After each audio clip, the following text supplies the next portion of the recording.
I learned something important the morning the police arrived before my own construction crew did. The people shouting the loudest are not always the ones standing on solid ground.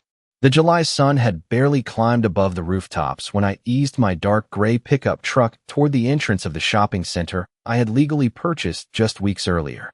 Even with the air conditioner running, I could still smell fresh asphalt warming under the Texas heat and the faint scent of lumber stacked on flatbed trailers waiting beyond the gate.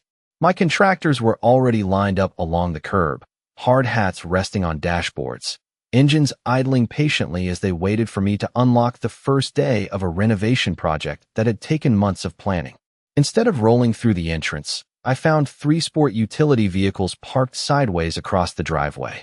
Several people wearing matching Homeowners Association polo shirts stood with their arms folded, blocking access as though they had been waiting for me since sunrise. At the center of them stood a woman I had never met before, her navy blazer perfectly pressed despite the heat, her posture straight, her expression filled with complete confidence. She stepped forward before I even opened my truck door. "You cannot begin work here," she announced. "I am Susan Whitmore, president of this homeowners association, and this project is being stopped until you comply with our requirements." I climbed out slowly, closed the truck door behind me, and looked from her to the construction equipment waiting quietly behind my vehicle. Nothing about the scene surprised me except how certain everyone seemed that they already knew the outcome. "Good morning," I replied calmly. "My name is Nathan Brooks." She handed me a thick packet of papers. "These are the community regulations. Every property owner here follows them." I glanced at the cover page before handing it back without opening it. "I am not a member," I said. For a moment, the entire entrance became strangely quiet. Even the backup alarms from the parked loaders seemed distant. Susan stared at me as though I had answered in a language she did not understand. Then, her expression hardened. "Everyone inside this development is under HOA authority." I shook my head once. "No, I am not." Several board members exchanged irritated looks. One of them pointed toward the shopping center behind me and insisted I could not simply ignore neighborhood rules because I had money. Another warned my contractors that they would be responsible if they continued working. My foreman looked at me from across the driveway, silently waiting for instructions. I simply raised one hand, signaling everyone to remain exactly where they were. There would be no arguments, no shouting, no dramatic confrontation. Susan pulled out her phone without taking her eyes off me. "If you refuse to cooperate," she said firmly, "we will let law enforcement explain your situation." "You are welcome to do that," I answered. She made the call while several homeowners watched from the sidewalk with folded arms, whispering among themselves as though they were about to witness someone finally being put in his place. Within minutes, the unmistakable reflection of flashing patrol lights appeared at the far end of the boulevard, growing larger with every passing second. As the sheriff's vehicle turned into the entrance, I slipped a neatly organized folder from my passenger seat, rested it against the hood of my truck, and waited in complete silence because I already knew something every person standing there had failed to discover. As the patrol vehicle rolled to a stop and the deputy stepped out into the growing heat, my thoughts drifted back 3 months to the afternoon this entire story had quietly begun. There had been no dramatic bidding war, no public announcement, and no ribbon cutting.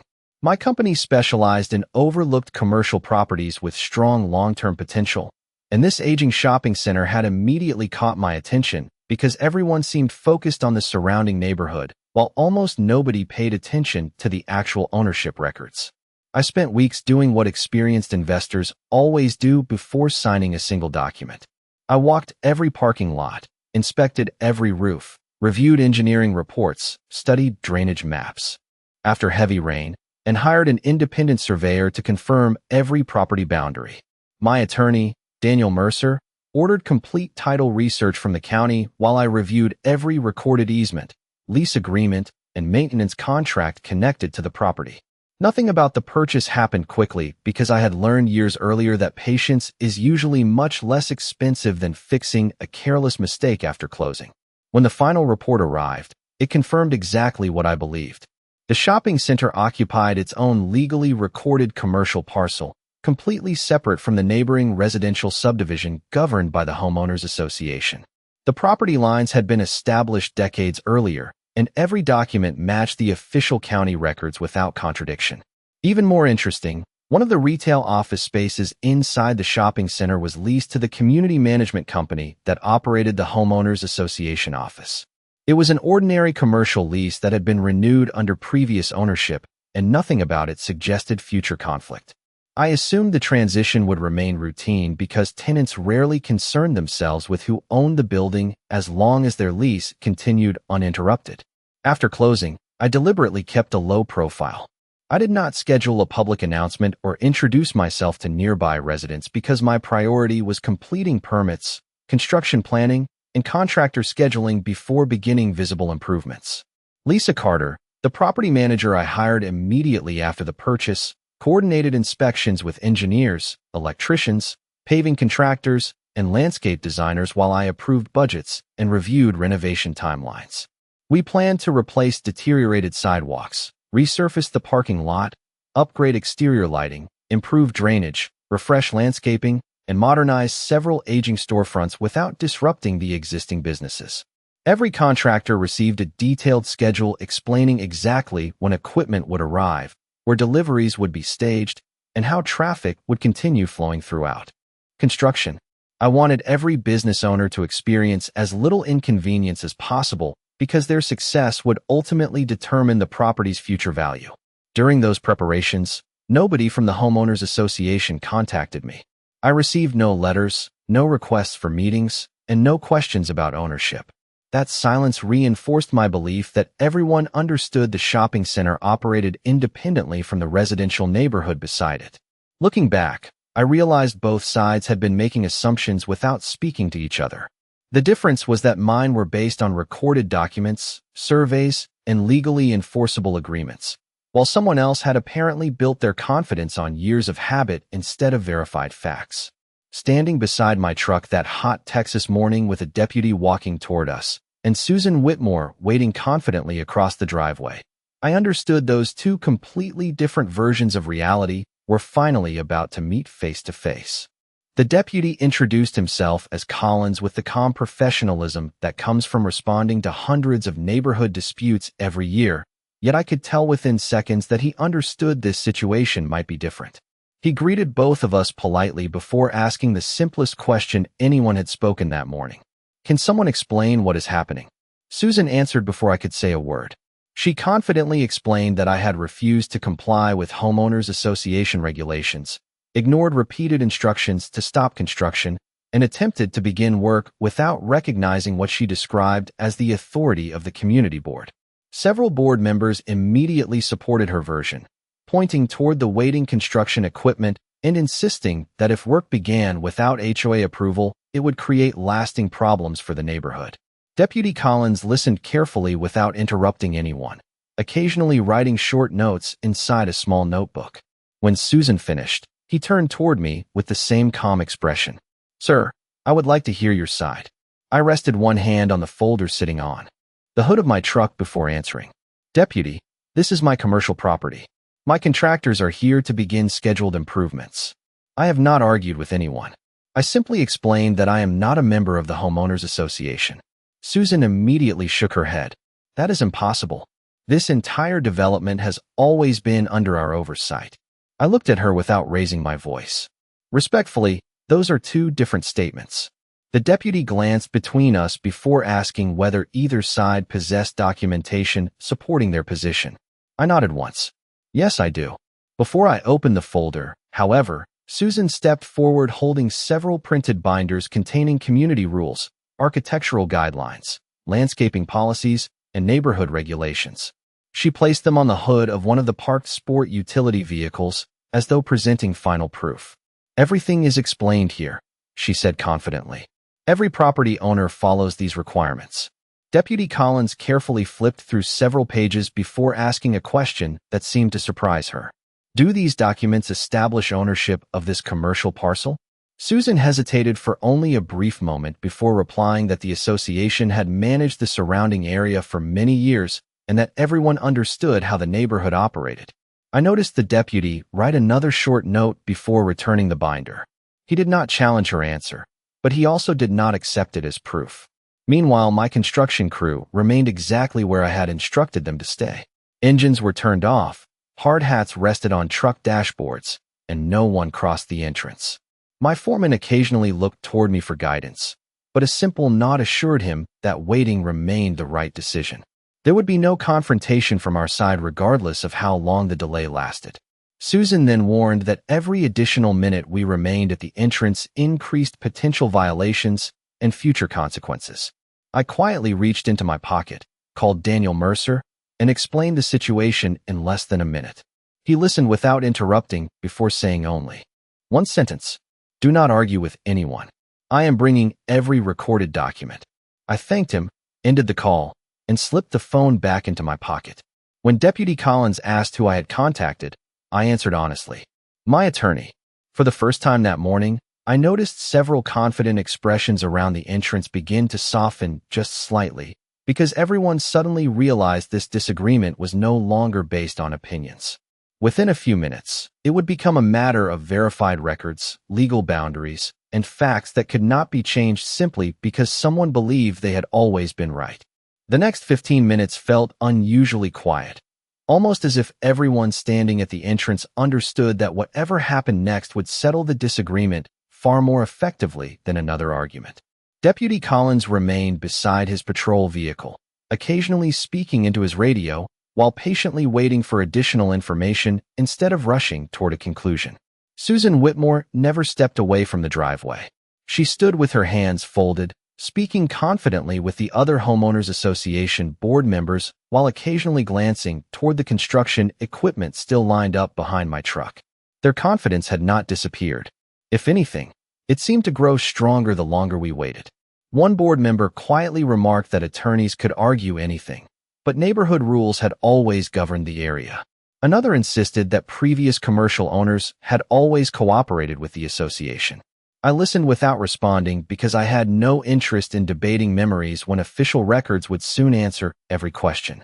A few minutes later, I noticed a silver sedan turning into the shopping center entrance.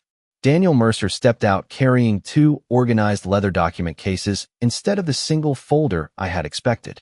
He walked toward us with the relaxed confidence of someone who had already reviewed every possible issue before leaving his office. After shaking Deputy Collins's hand, he introduced himself as my attorney and immediately asked a simple question. "Deputy, would you like the documents in chronological order or by property category?" Collins smiled politely and replied that chronological order would make the review easier. Daniel placed the first document case across the hood of my truck and carefully removed a certified warranty deed bearing the official county recording stamp. Next came the closing statement, the recorded survey prepared by a licensed Texas surveyor, property tax records, engineering exhibits, and a complete boundary map showing every adjoining parcel. Each document was protected inside clear sleeves with labeled tabs that allowed the deputy to follow the ownership history from beginning to end. Susan stepped closer and looked across the paperwork without saying anything at first. Finally, she pointed toward the shopping center buildings behind me. "That does not change the fact that this property has always operated with our community," Daniel answered calmly without raising his voice. "History and ownership are not the same legal concept." He then unfolded the large boundary survey across the hood of the truck. Bright colored lines separated the commercial parcel from the residential subdivision with remarkable clarity. Easements, utility corridors, drainage areas, and access roads were all precisely identified according to recorded county surveys. Deputy Collins studied the map carefully before comparing the survey to the tax parcel information attached behind it. Daniel continued by explaining that every renovation permit, contractor agreement, and engineering approval had already been issued under the commercial parcel identified in those records. Nothing being constructed extended beyond the legal property boundary. Susan remained unconvinced. She insisted that years of neighborhood management gave the association authority regardless of where survey lines appeared on paper. Daniel nodded respectfully before opening the second document case. "There is one more record that may help clarify everyone's relationship to this property," he said. He removed a neatly organized commercial lease agreement together with several renewal documents, but instead of placing them on the truck immediately, he waited while Deputy Collins finished reviewing the survey. Even I could feel the atmosphere changing. The morning heat, the idle construction equipment, The quiet contractors and the curious residents watching from the sidewalks all seemed to fade into the background. Every conversation stopped because everyone sensed that the next document Daniel was about to reveal carried far more significance than anyone standing there had expected. Daniel slowly placed the final stack of documents on the hood of my truck and carefully slid the top page toward Deputy Collins. Unlike the survey maps and property records, this paperwork looked surprisingly ordinary at first glance. It was a commercial lease agreement with several renewal amendments neatly attached behind it. Collins adjusted the pages until he found the signature block and quietly read through each section without interruption. Susan crossed her arms and watched with complete confidence, clearly expecting the lease to have nothing to do with the disagreement at the entrance. One of the board members even smiled and whispered that we were wasting everyone's morning over paperwork that would not change the obvious. Daniel waited patiently until the deputy finished reading the first page. "Please continue to the tenant information," he said calmly. Collins turned another page, then another. His expression remained professional, but I noticed his eyebrows lift ever so slightly. He looked back at the cover page, verified the property address, and then read the tenant name one more time before looking toward Susan. "Ma'am," he asked politely, "is this the office your association currently operates from?" Susan glanced at the document for only a second before answering without hesitation. "Yes, that is our management office." Collins nodded slowly and returned his attention to the lease.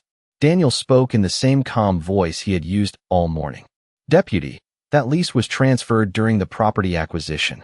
The tenant remained exactly the same. Only the ownership of the building changed."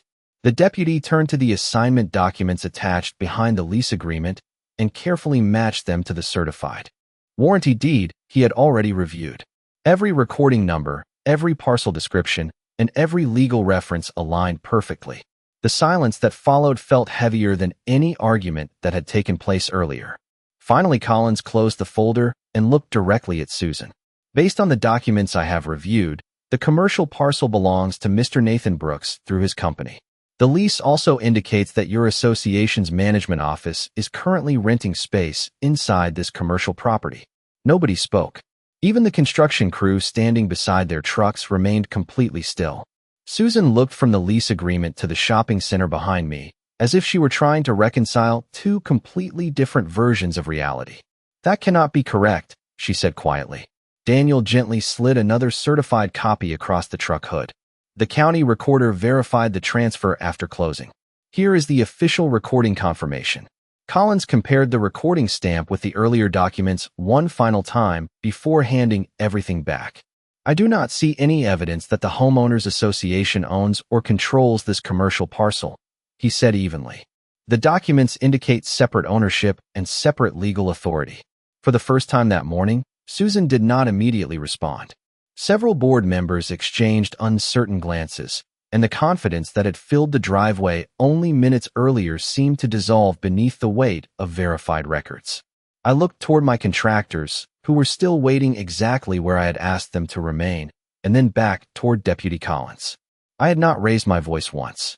I had not argued with anyone. Every important answer had come from surveys, recorded deeds, lease agreements, and official county records. Standing there in the growing Texas heat, I realized the truth had done exactly what I hoped it would do all along. It had spoken far more clearly than any of us ever could.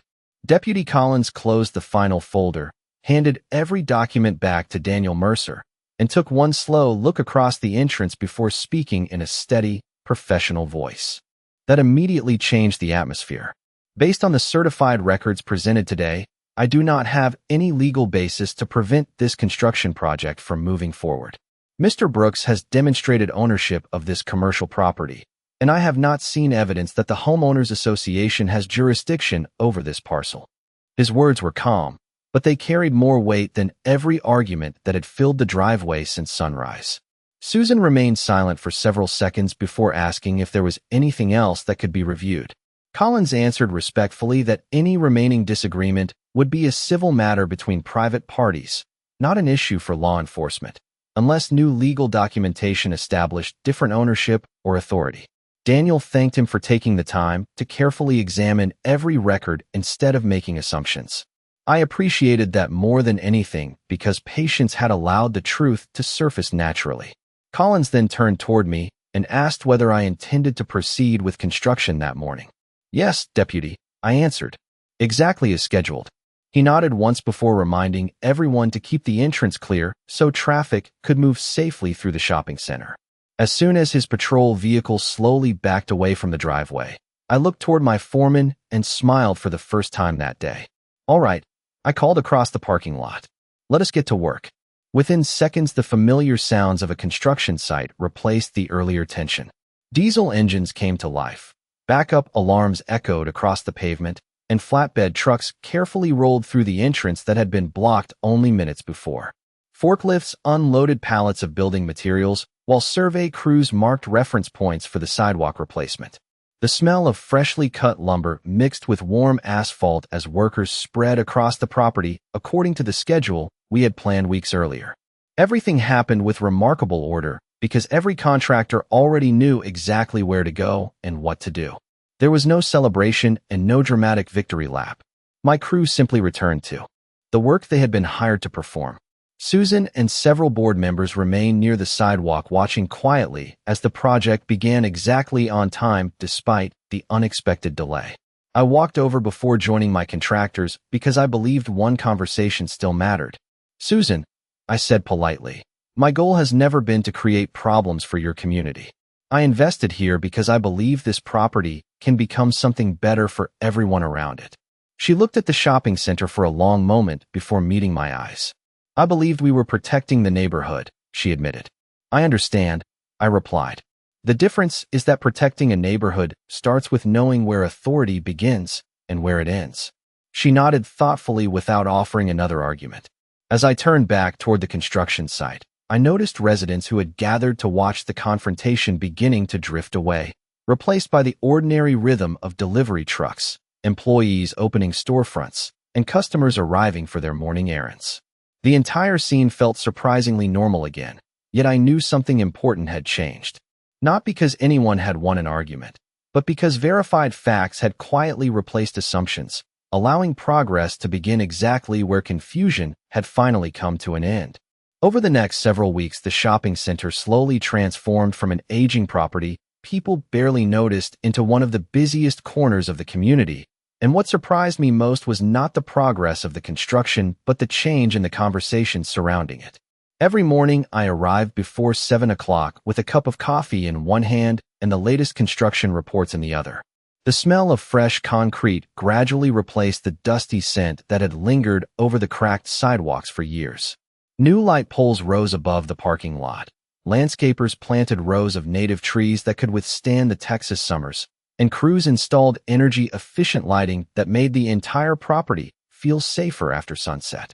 Store owners who had been nervous about weeks of construction soon realized that every phase had been carefully scheduled to keep their businesses operating. Customers continued visiting their favorite restaurants. Local families still stopped for groceries on the way home from work, and several vacant storefronts even began receiving inquiries from new tenants before the renovation was complete. Lisa Carter met with business owners almost every afternoon, answering questions and adjusting work schedules whenever necessary, so deliveries and customer traffic remained uninterrupted. Meanwhile, Daniel Mercer recommended that every future conversation with the Homeowners Association take place in scheduled meetings rather than unexpected encounters in the parking lot. I agreed immediately because clarity always grows faster when everyone sits at the same table with the same documents. A few days after construction officially entered its second phase, Susan Whitmore contacted Lisa and requested a formal meeting. There was no demand, no accusation, and no threat. The message simply stated that the association hoped to establish a better working relationship moving forward. We met inside one of the temporary office spaces overlooking the construction site. Through the windows, we could hear the steady rhythm of equipment operating outside, while workers installed new sidewalks along the storefronts. Susan arrived with 2 board members, and I noticed the thick binders of neighborhood regulations had been replaced by simple notebooks. Daniel attended beside me, not because we expected another disagreement, but because everyone agreed that clear communication prevented unnecessary misunderstandings. The conversation lasted almost 2 hours and remained respectful from beginning to end. We reviewed property boundaries, emergency access routes, landscaping responsibilities, delivery schedules, and future maintenance plans. Whenever a question arose, Daniel or I simply referred to the appropriate survey, lease agreement, or county record instead of relying on assumptions. By the end of the meeting, several practical solutions had emerged. We established direct communication between my property management team and the association whenever large maintenance projects were scheduled near the neighborhood entrance. Susan agreed that the association would verify property ownership before sending compliance notices in the future, and I committed to providing advance notice for major construction activities that might temporarily affect nearby traffic. Walking back across the parking lot after the meeting, I realized something important had happened without anyone making a speech about it. Trust had not appeared because one side defeated the other. It had started to grow because every person involved finally understood the boundaries of their responsibilities. The same entrance where confusion had once brought everything to a standstill had quietly become the place where cooperation began, proving that lasting solutions rarely come from louder voices. They come from patient conversations supported by facts, respect, and a willingness to move forward together. By early autumn, the transformation was impossible to miss. The faded shopping center that had once blended into the background now looked like a place people actually wanted to visit. Fresh landscaping framed every entrance, clean sidewalks connected each storefront, and the new lighting gave the entire property a welcoming appearance long after the sun disappeared below the horizon. On most afternoons, I enjoyed walking the length of the property without announcing who I was, simply listening to conversations as families carried shopping bags, children laughed outside the ice cream shop, and local business owners greeted regular customers by name. The improvements had accomplished exactly what I hoped they would. Occupancy increased, several long vacant spaces found reliable tenants, and weekend parking became noticeably busier than it had been only a few months earlier. Lisa Carter prepared weekly reports showing steady increases in customer traffic and lease inquiries, but the numbers only confirmed what was already obvious to anyone who spent a few minutes there. More important than the financial success was the change in attitude throughout the surrounding neighborhood. Instead of viewing the shopping center as a separate piece of property that occasionally created inconvenience, many residents began treating it as a valuable extension of the community where they gathered, shopped, and met friends. One afternoon, I noticed Susan Whitmore walking through the center without the formal posture she had carried that first morning. She stopped outside one of the renovated storefronts and smiled as several residents complimented the cleaner appearance and improved lighting. When she saw me approaching, she waited instead of walking away. "I wanted to tell you something," she said. "Several homeowners have mentioned how much they appreciate the improvements. I do not think many of us realized how much potential this place had." I thanked her and looked across the parking lot where new trees gently moved in the warm breeze. "Good investments should improve more than balance sheets," I replied. "They should improve the places people use every day." She nodded thoughtfully before admitting that the association had already changed several internal procedures. Every future compliance concern involving neighboring commercial properties would now begin with verification of county ownership records instead of assumptions based on past practice. Board members had also received additional guidance from their legal advisors about the limits of association authority beyond residential property boundaries. Hearing that meant more to me than any apology could have. It showed that the experience had produced lasting improvements instead of temporary embarrassment. Before leaving, Susan extended her hand. I accepted it without hesitation because there was nothing left to prove. The disagreement that had once drawn flashing patrol lights and curious neighbors had quietly become an opportunity for everyone involved to learn something valuable. As I continued walking through the property, I passed the very driveway where construction vehicles had once been forced to stop. Now delivery trucks entered without delay. Customers came and went without noticing anything unusual, and the ordinary sounds of successful businesses filled the air. Standing there for a moment, breathing in the scent of freshly maintained landscaping mixed with coffee drifting from a nearby cafe, I realized the greatest victories rarely look dramatic when they are finished. They simply become part of everyday life, leaving behind a stronger community built not on assumptions or louder voices, but on respect, preparation, and the quiet confidence that comes from doing things the right way from the very beginning. 6 months later, I found myself standing in the same spot where my pickup truck had once been surrounded before sunrise, but everything around me felt completely different. The parking lot was nearly full on a Saturday morning. Families moved comfortably between the stores. Outdoor seating areas were filled with people enjoying breakfast, and the sound of ordinary conversations had replaced the tension that had once defined that entrance. Fresh landscaping had matured enough to soften the edges of the sidewalks. Colorful flowers lined the main walkway, and the trees we planted during the renovation finally provided welcome shade from the Texas sun. I often visited without announcing myself because I enjoyed seeing the property being used exactly as I had imagined when I first reviewed those county records months earlier. It was no longer simply a commercial investment. It had become a place where local businesses thrived, employees built careers, and neighbors crossed paths every day without giving a second thought to the disagreement that had once delayed its future. Lisa Carter joined me that morning carrying the latest occupancy report with a smile that said everything before she even spoke. Every available storefront had been leased, customer traffic continued to increase, and several regional businesses had already contacted us about future expansion opportunities.